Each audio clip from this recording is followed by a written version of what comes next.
Does the look across the room and the smile, does that not do it anymore? No, because women are also nice people. Sometimes you see somebody looking at you, it's a polite smile. It's like, hi. You don't know what the hi means. You don't know if it's like because if you look across the room and there's a dude making eye contact with you, that means in that moment, you two are looking at each other and you both know it. So she could be acknowledging like, yeah, I'm interested. Or she could be saying, she could be just being polite, like, hi. Really? What does a woman have to do to get a guy to come from across the room? Like, so she can no longer like do the smile. If she's on the pole, she gotta like bust it open. She gotta bust it wide open. I'm $5,000 down, but guess what? I just came up with love. The first 2 weeks of talking to somebody is like, you better delete every other man from your phone. We're getting married. You're having all of my babies, 12 of them. And then the very next week, the moment it turns, the next week at midnight, like Cinderella. Let me just put myself in a corner for falling for this. This is what it's like talking to a man on a dating app in 2025 and while I'll probably be single alone forever. It has been a hot minute since I've done one of these videos. Okay, so this is the guy from Bumble. We only sent a few messages back and forth and I asked, was he free tomorrow evening? Do you want to go for a drink or something? He said, yes, I'm free tomorrow night. We can meet. So I messaged him today. I said, okay, cool. Since you're from here, do you want to pick the place? Look, I know. I asked him, I should pick the place. I know. That is just me not wanting to lead, to be fair. It's like, I was all leader up here and then I was like, now you take the lead, please. So he says, hey, me change of plans, have to go. My grandparent, he's in hospital. Okay, that's terrible. Poor grandparent. But we can meet tomorrow if you want. Now, okay, so it's his next message that has me like, but with one condition, you have to make yourself pretty for me, like in the photos of you. Thoughts, opinions? It's kind of giving misogynist, no? Is it a bit, it's icky. It's kind of icky. I almost feel like my view on men is a bit warped and I've just had all these terrible experiences that like, now I'm a bit of a cynic and now I'm a bit negative. It's giving red flags, no? Or is he trying to be flirty? When I read this message, this was my face. I literally looked at my phone, read his message and went, ew. You have to make yourself pretty for me. No, I hate that. I hate that. I feel like if I read this in some smutty book, I'd be like, ooh, like into it. And then actually now that it's happening in real life, I'm like, ew, no, don't tell me what to do. If you've ever been ghosted, breadcrumbed, or stuck in a situationship, that was basically dating, but not really. Welcome to Dating in 2025. Hi everyone, you're most welcome to Unfiltered For You Stories. Today we are diving into a hot topic about dating in 2025. Alright, everyone keeps saying dating in 2025 is broken. And honestly, it kind of feels true. People aren't dating anymore. They are texting, they are vibing, they are seeing where it goes. And then they disappear. Nobody actually wants to connect, at least not consistently. Today I found TikToks that capture this chaos perfectly. The delusional texts, the hard truth, and maybe a few things that hit too close to home. Let's go into it. And as always, your thoughts are most welcome in the comments. Like and subscribe. You know what? In 2025, I'm going to start going for the hot guys. I'm going to start going for the guys that are just so far out of my league. It's inconceivable that we would ever live on the same planet. Here's the thing. I don't expect the guy out of my league to treat me super well. I don't expect a lot from that. I would fully expect that they're not going to be into me. And that we could go on a couple dates and they're going to be like, no, you're not good enough for me. Meets expectations. But when I go for someone who's like, oop, a little below me, and they still don't want to go out with me, or even worse, treat me like shit, I'm like, all right, that's below expectations. Because here's the thing, there's no way for a guy below me to exceed my expectations. It will only ever be a meet. If I go for someone really good looking and they're super nice to me and like me, that is an exceed. That is an A++++. So last week, I went on a date with a medical student, and we're going to talk about it because I need a vent. We finally agreed to meet for coffee. Homeboy shows up 15 minutes late. He sits down and goes, I'm so pissed. My Hinge account got reported this morning. I was just like, okay, strong opener. Ask why. So he tells me he went on 3 dates with this girl and decided that she just wasn't it. And he texted her this whole thing about how he didn't want to see her again because, I quote, I just feel like I'm settling and I don't want to lower my standards. And he was shocked that that was her reaction. I don't even blame her for reporting him. She probably thought, you know what? I may not be his soulmate, but maybe I can get him off this app before he emotionally scars any other girls. We start talking about what we're looking for in a partner, qualities, and he goes, actually, I have a list. He pulls out this list and it's in his notes app. It's like a checklist. It's like he's shopping for a Toyota girlfriend with leather seats and low mileage. Let's review, shall we? Appreciates nature. Okay, we all love a good tree. Not a gold digger. Bold assumption that there is gold to dig, but go off. Supportive. Now, what are we supporting here? His ego or his football league? No one knows. Doesn't move too fast. Let's move slow. I like that. Next, not a prude. Oh, interesting. That took a turn. Okay, next, green eyes. That's genetic.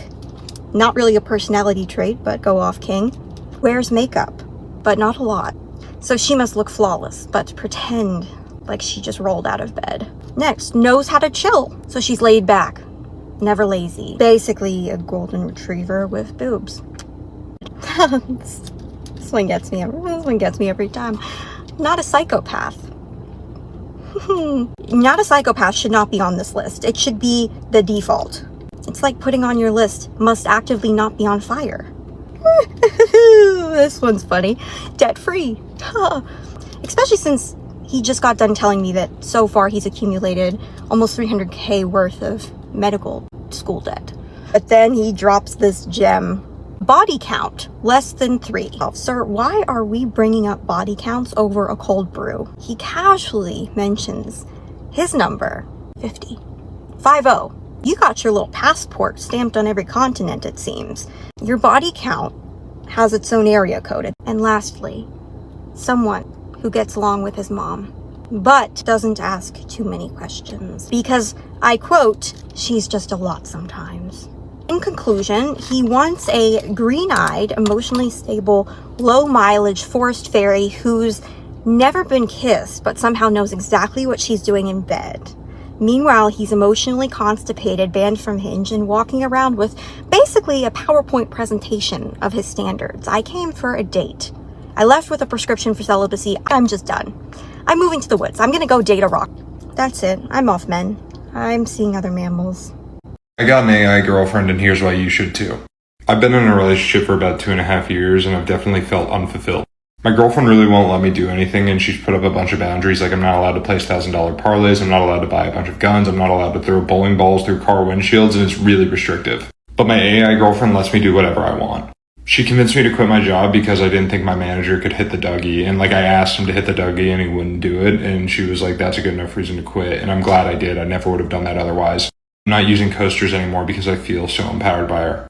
I've lost like $20,000 to $30,000 day trading, but at least, here's the thing, I'm gonna get it back because she's AI and she's smart enough to help me.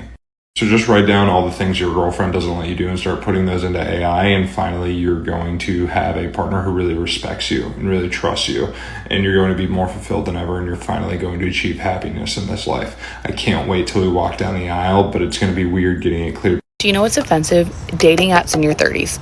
Do you know what's more offensive? When the people in your life who are in relationships or married or dating look at you with pity and they say, just keep trying, your time's coming, it'll happen when you least expect it, just get out there and meet people. No. Have you been on Hinge lately? Have you been on Hinge in 2025? If the answer is no, you are not allowed to give me your opinion. Like, I'm 31, and this whole meeting people organically out and about thing, I just don't think it exists anymore. I don't think people communicate in person. So we've been trying the dating apps. Let's start by Hinge. Offensive. The most offensive thing is when the little prompt comes up on Hinge and it says, we think you two are the most compatible, and then you see who they're thinking you're compatible with. I'm like, that's what I'm bringing in? So it's a me issue. And then we have Tinder. Tinder is only good if you're overseas and you're in Europe, and that's really if you want to hook up with a hot European man. They are very sexy, but like in America, you're gonna get kidnapped and you won't be alive if you go on Tinder. And then we have Bumble. Bumble's a lot of work. I don't like to do all the work. I feel like I have to do so much work in my real life as a girl. No, I don't want to message you. I'm sorry. And last but not least, we have this magical app called Raya, which is like very exclusive. All the people not on Raya, they want to be on Raya. Let me tell you, no, you don't. You don't want to be in Raya. They're matching you with people in Dubai, people in freaking Australia, people in Europe. No one where you live. And then if you do come across someone where you actually live and you do match with them, no one speaks. No one speaks. And if you do match with someone and you message them and they respond, or vice versa, you're never going to meet up. Raya is not for that. Raya is to see what famous person you come across, see if you can match with them. Maybe you'll hook up with them and have a good story, and that's that. And welcome to dating in 2025. So if you're not on a dating app, congratulations. Life is great. Do not give me your opinion. I'm gonna tell you what, if you are going through a rough patch in your marriage, you better go water your grass on your side of the fence, because you do not want to be on this side of the fence. Because this dating world nowadays, it's been flipped upside down, backwards, sideways, however you want to call it. It's a shit show that I don't want to partake in. Like, I don't want to date. I just want to skip to the good part. And for the love of Jesus, if you've been married for 30 years, do not try to give me dating advice. You don't know how it is out in these streets. Do not. Times have changed since 1995 there, Brenda. It's like we're trying to date in a world where loyalty is just nothing but another meme, and the options are just endless. You can scroll to the next one. And I'm about to drop a truth bomb, but everyone wants a healed partner, but not everyone is willing to be a healed partner. Let that one sink in. And don't get me started on situationships. If that's not like signing up for heartbreak on a payment plan. And with that being said, social media convinced a whole generation that love is a transaction and not a covenant. So why the fuck is everybody either stuck on their ex, they want to hook up with every heartbeat on the block, or they'll lead you on and then say they don't want a relationship because they're stuck on their ex or they want to fuck everybody on the block? What the fuck is that? All right, I've been single now for, I want to say 4 years now. I've been in one relationship. I've had one girl that I've called my girlfriend. I dated her for 3 or 4 years, and we dated from age 16 to 19, 20, and then we broke up, and I haven't dated anybody since. I have talked to people, I've entertained, kind of like talking stages and almost relationships, but never actually dated somebody. And I'm just wondering, like, what happened to our world of dating? Like, I should have been born in the 80s, where you talk to a girl, you say, hey, like, let's go out on a date, and then you go out on a date, you decide, hey, I like you, let's go on another date, and then you go on another date, and then you say, hey, let's date, and then you date, and then you get married. What happened to that? What the fuck happened to dating in your early 20s or your late 20s or at all? I mean, I be seeing old people go through this shit too. So yeah, I need some answers. Well, it's okay if you want to explore your options. Like, if you want to talk to other girls, see who fits your vibe, go for it. I won't be mad. Like, same here. I like you, yes, but I want to go explore my options too. Like, I want to see what else is out there. And you can too. I wouldn't be upset. I promise. No, there's no. I'm done here. I would be mad. We're good here. You know I don't want nothing serious. I literally met your parents. Yeah. You met my parents. Yeah, and I just said we were just friends. No, you literally said that we were in this together forever. I think verbatim. As friends. Social media is ruining dating because girls will just get on this app and just say some shit they heard someone else say. Like, I just want a guy who just texts me, be ready Friday at 7, I'm picking you up. But they leave out the fact that they only want to hear that from the one guy they actually want. Because I tried that once. I messaged a girl, be ready Friday at 7, I'm picking you up. She goes, I don't even know you. What? I said, yeah, that's why we're going out Friday at 7 so we could get to know each other. Needless to say, we never spoke again. She left me on scene and unfollowed me. So maybe we could be a little bit more clear on that. People could start falling in love out here. So I'm curious. I gotta know. What the hell ever happened to dating?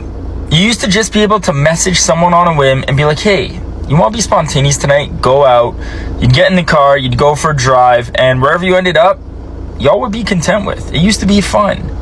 Now it's like applying for a job. You need references, you need a resume, you need to do like a freaking criminal background check on this person, already make up a wanted poster and be like, yo, Jimmy, I'm gonna drop you my location. Here's what the person looks like. Should something happen to me, y'all go looking for this person. This is the #1 suspect. And then like the other half the time you get ghosted, but you still go through the process. You still submit your resume. You still do the background check. You call them references. You're like, hey, yo, what happened to this person? Why are they single? Like, what the fuck? This shit's whack, man. I saw a post on here today where the guy was like, dating in 2025 is having the most romantic date ever and literally never speaking again. And I was like, why is that so accurate? Like, it's not even funny. It's that, like, that's really what happens. And then I was like, why? Why are we like this? Because I'm like this too. I've had some phenomenal dates. And the next day the guy texts me and I'm like, I don't know. I don't really want to go out with him again. Can we just dive into this, women and men? Are we just all emotionally unavailable? Are we all avoidant? Are we all just tired and traumatized by the apps? Like, what's happening? Because we do want connection. I mean, we want to find someone. I truly believe that. Humans are wired for companionship, and we're putting ourselves out there. We're on dating apps. We're going on dates. But, like, the thought of actually dating someone, like, going through it, like going to multiple dates and really finding someone, I don't know. What's wrong with all of us? Like, what is happening? Went out on a date with a 49-year-old man, and 3 days later he called me to let me know he doesn't want anything serious, but would I be open to something casual? If I wanted an F-buddy, why on earth would I pick a 49-year-old man? No one wants you for casual, honey. If I wanted a casual little F-buddy, I'd get like a 28-year-old. It's insulting to even ask. I wanted you for that career, that long career. Aren't you gonna retire soon? I want you for your senior citizen discount. The absolute audacity of these old men. He is almost 50. On the date, he tells me that he's meeting with a spiritual advisor to help him figure out what he wants out of life. I'm looking at him thinking, you have 10 good years left. What do you mean? He's trying to figure out whether or not he wants to get married and have kids. It reminds me of that viral noise. Do you know you have 30 minutes? 30 minutes! Absolutely wild that an almost 50-year-old man needs help figuring out what he wants out of life. And at this point, just commit to the bit. Just be single. Be a bachelor forever. You've taken it this far. Jesus. He's 15 years older than me. Is he getting women my age that are like, yeah, this will be my F-buddy? These women have mental problems. Isn't the point of an F-buddy like getting like some young hot thing, not some old guy who probably needs to take pills? Wow, yeah. If you've watched till this far, thank you so much. People aren't looking for connection anymore. They are looking for validation, attention, or a quick emotional fix. And when they don't get it, they disappear. Ghosting, breadcrumbing, these aren't just bad habits. They are symptoms of how disconnected we have become. The sad part is not that people don't want love. They do. But everyone is just scared to show it first. Scared to be vulnerable. Scared to being hurt. So instead of taking a chance, we swipe, we scroll, we text, but we don't actually connect. That's painfully true. The new age dating is different and has really changed because there are red flags everywhere. Some people go onto the dating apps, maybe just to give it a try when they are really not prepared. And if they meet someone who is serious, they end up wasting the other person's time. Love bombing is just the order of the day. Ghosting is the new norm. Poor communication. Then there are these people who go onto the dating sites or who get into dating with very high expectations from the people that they want to meet. So if they don't meet someone who has those high expectations or exaggerated expectations of theirs, they end up just being frustrated. And also you go onto the dating apps or into dating when your expectations are different from the reality on the ground, especially if you do not have experience about dating. And there are these people who just want to go onto the dating apps, especially just to flirt around with people, but when in reality they are not serious. And social media is also contributing to all this. It's making it worse. Then those who come with unrealistic kind of qualities that they would wish from a partner when they meet them. A person comes with a full list of what he expects or she wants from a partner, and then you find that it's so hard to meet exactly the kind of person that you're looking for. You may put put there your qualities, some that are really difficult for one person to have. I think we just need to change the game of dating, because even in the previous days, it wasn't really good. It also had its own mess. Say, for example, in Africa, and particularly in some areas in my country, I remember my mom used to share with me some of the way they would get their marriage partners, and I was like, what?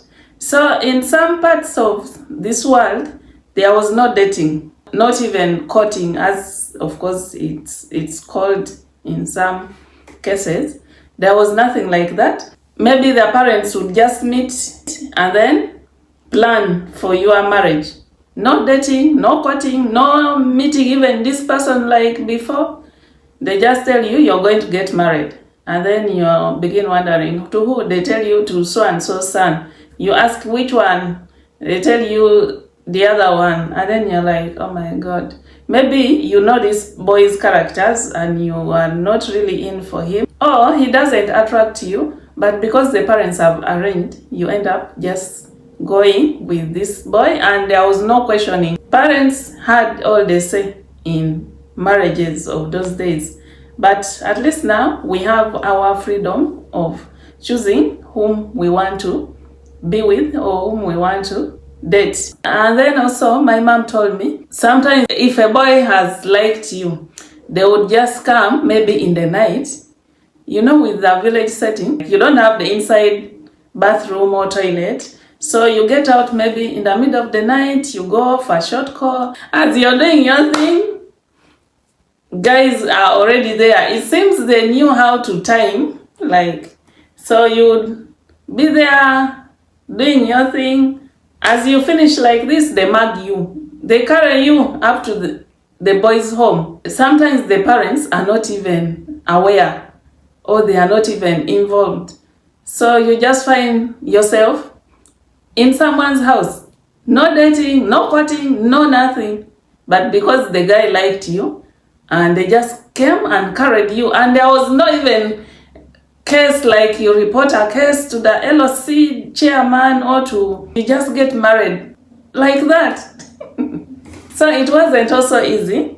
It was tough during those days, because my mom would now be 75 years. So just flashback during that time.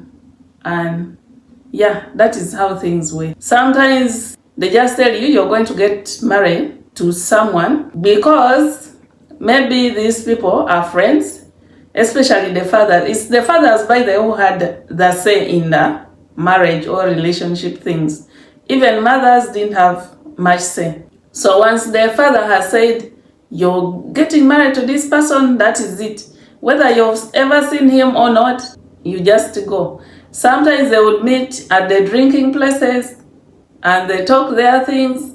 Maybe the other starts buying your father drinks, alcohol. They drink as they are talking, as they are negotiating, as they are saying, it's okay, you will take her, but do this for me. And then they wake up one day, they tell you you're getting married. Dating has become more complicated. So we have really normalized avoiding real connection. Do you know that you can date someone online? Like you meet someone on a dating site, someone drags you from the dating app or dating site, takes you to the private conversations. For example, WhatsApp. He has love bombed you, and then you are like, yeah, he's good. I've found someone, and he has told me to get off the dating sites.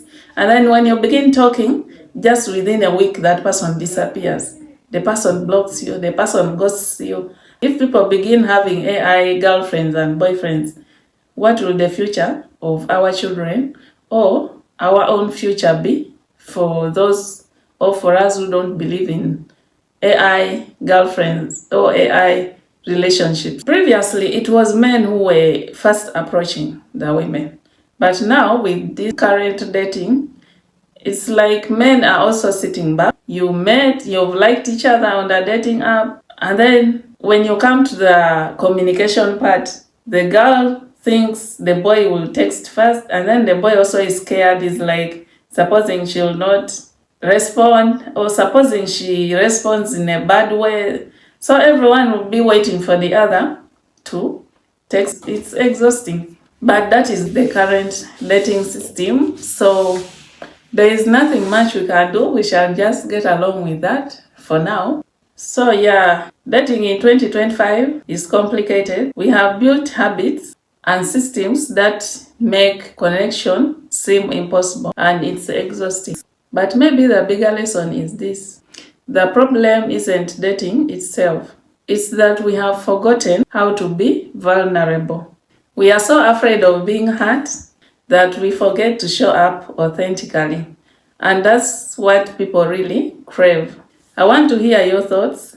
Do you think dating is actually worse now? Or are we just more aware of how fragile connection can be? Drop it in the comments. And if you found this video insightful, hit like and subscribe. We will keep unpacking this chaos together. Thanks for watching, and I'll see you in the next one. Bye.